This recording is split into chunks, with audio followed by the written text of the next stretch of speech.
Fin del título 42 en Estados Unidos y entrada en vigor del título 8, las normas migratorias previas a la pandemia, que incluyen también un mecanismo de deportación. El gobierno estadounidense advirtió que la frontera no está abierta y que aquellos que la crucen de manera irregular serán deportados.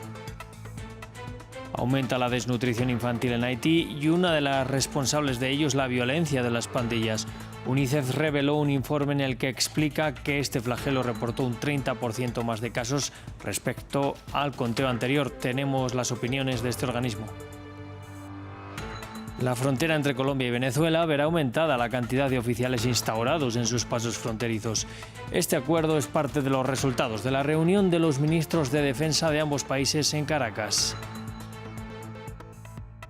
Bienvenidos a un nuevo informativo de France 24 dedicado a las principales noticias del continente americano. Mi nombre es Rodrigo Sedano y es un placer estar con ustedes. Abrimos este informativo en la frontera entre Estados Unidos y México, en donde se registró un nuevo récord de detenciones en las últimas horas. Esto debido a la afluencia masiva de migrantes por el fin del título 42, que dará paso al título 8. Así se conoce la norma migratoria previa a la pandemia, que permite la petición de asilo dentro de territorio estadounidense, pero también incluye un mecanismo de deportación. El gobierno estadounidense modificó la normativa para que sea más difícil ser elegible para el asilo y ha advertido que quienes no hayan solicitado protección en un tercer país no serán admitidos en la Unión Americana. Anteriormente hablamos con Julie Rodríguez, defensora de derechos humanos y miembro del Consejo Ciudadano del Instituto Nacional de Migración en México, quien nos contestaba si los migrantes temen quedarse en un limbo fronterizo. Entre las dos fronteras, o de repente pasar y pensar que están, una vez que están dentro en la detención, pensar que con la entrevista ya ellos pueden ingresar a Estados Unidos, y la realidad es otra totalmente distinta, porque ya hay un acuerdo entre el gobierno de México y Estados Unidos de manera clara que México va a recibir 30,000 personas por mes, es decir, 1,000 por día, por cada día. Entonces, lo que se espera es una deportación masiva mensual. Hay una situación muy complicada para las personas que están ingresando o que piensan ingresar esta madrugada a Estados Unidos de manera irregular. Se le pide a la gente pues que no lo haga. En previsión de esta expiración del título 42, la Cámara de Representantes de mayoría republicana aprobó un proyecto de ley destinado a la detención de personas migrantes irregulares. La norma, conocida como la HR2, que los demócratas ya han dicho que vetarán en el Senado, buscaría limitar aún más el número de solicitantes de asilo, así como a pedirlo fuera del país y seguir con la construcción de un muro en la frontera. Al aprobar HR2, los republicanos de la Cámara han demostrado que estamos enfocados en abordar los mayores desafíos de nuestra nación. Por el contrario, la Casa Blanca tuvo 2 años para planificar el fin del título 42. Todos conocíamos la fecha límite, pero la Casa Blanca no hizo ningún plan, no cumplió con la fecha límite y se metió en otra crisis. Seguimos en Estados Unidos porque el expresidente de ese país, Donald Trump, apeló el veredicto que lo responsabilizó de abusar sexualmente y de difamar a la escritora Jean Carroll. Además, lo obligó a pagarle a ella $5 millones. El republicano no solo da la pelea en las Cortes. El miércoles, durante un programa televisivo, Trump se refirió de manera despectiva a Carroll, tildándola de loca. La escritora estaría considerando presentar una nueva demanda en contra del magnate, por lo que podría ser un nuevo caso de difamación. Y la violencia en Haití contribuyó a que se disparara la desnutrición infantil en ese país. El más reciente reporte de UNICEF muestra que los casos aumentaron un 30% respecto a 2022. A las causas se suma la propagación del cólera y la inseguridad alimentaria. Anteriormente hablamos con Logan Duvillier, vocero de UNICEF para América Latina y del Caribe, quien nos contaba cómo los enfrentamientos en las calles impiden que los niños tengan acceso no solo a alimentos, sino también a servicios de higiene y saneamiento. Lo que vemos como situación en el terreno, en las calles de Puerto Príncipe, pero también el resto del país, es un aumento de la violencia de calle, de la guerra entre las pandillas, lo que impide que las mamás, los papás puedan llevar a sus hijos, a sus hijas en los centros de salud, no pueden salir a comprar alimentos, no pueden ir a buscar agua potable.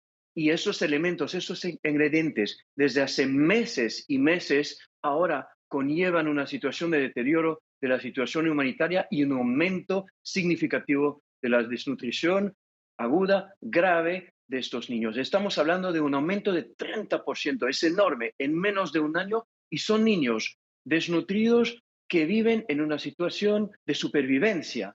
Su vida está en riesgo, su vida está en peligro si no reciben medidas humanitarias directas, si no reciben asistencia humanitaria directa. Entre tanto, en Nicaragua, el gobierno sandinista de Daniel Ortega, a través de la Corte Suprema de Justicia, despojó a más abogados de todos sus títulos. Así lo anunció el propio máximo tribunal a través de un comunicado en el que se especifica el nombre de 25 abogados y notarios públicos, todos ellos parte de los 222 expresos que Ortega desterró a Estados Unidos en febrero. Esto tan solo 2 días después de que se le quitaran sus títulos a la también abogada y defensora de derechos de disidentes políticos, Yonarqui Martínez. Y Colombia y Venezuela acordaron aumentar la cantidad de oficiales en los pasos fronterizos informales.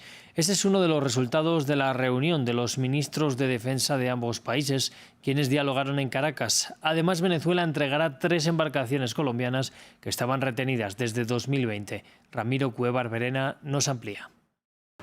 Colombia y Venezuela continúan estrechando sus lazos luego de que este jueves en Caracas los ministros de defensa de ambos países acordaran un aumento de las tropas en los pasos informales de la frontera. El objetivo, combatir a los grupos criminales que operan a lo largo de los 2.200 kilómetros compartidos. Sin especificar plazos ni la cantidad de unidades, ambos resaltaron la decisión de combatir a estas organizaciones.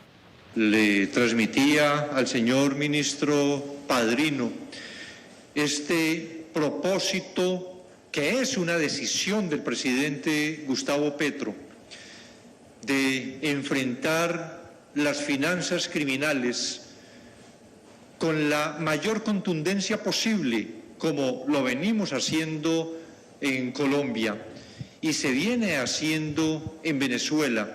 También confirmaron que Caracas devolverá 3 embarcaciones retenidas desde 2020, tras ser encontradas a la deriva y sin tripulación en una ribera del río Orinoco. Un gesto que para los ministros resalta las mejoras en las relaciones bilaterales.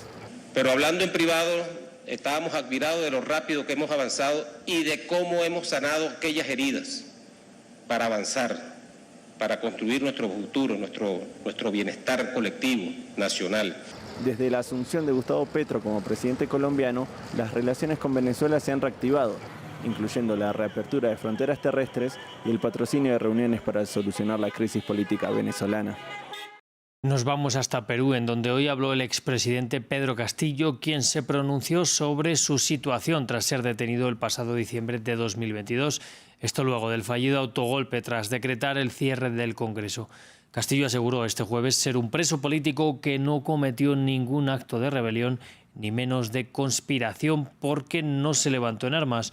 Acusó además al Congreso y a la prensa de no haber aceptado nunca su victoria.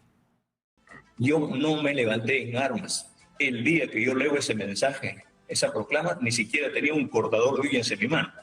No coordiné con nadie, no llamé a nadie específicamente para que se levante en armas. Por eso es que necesito saber cuál es la imputación específica que se me hace el Ministerio Público. La señora que representa el día de hoy al Ministerio Público acaba de manifestar que la lectura de mi mensaje se debe a los actos de corrupción previos. No, yo no soy corrupto, yo no lo robé a nadie. Cerramos con la última noticia que dio el magnate Elon Musk en relación a la red social Twitter. Musk anunció que en el plazo de 6 semanas dejará de ser el CEO de la red social y una mujer de la que no ha dado más información lo reemplazará. El multimillonario propietario también de la empresa de cohetes SpaceX ya había anunciado el pasado noviembre que daría este paso con el que pasará a ser solamente director ejecutivo. Emocionado de anunciar que he contratado a un nuevo CEO para Twitter. Comenzará en 6 semanas. Mi rol pasará a ser presidente ejecutivo y CTO supervisando productos, software y SciSops. Así cerramos este informativo. Sigan conectados a France 24 y France24.com.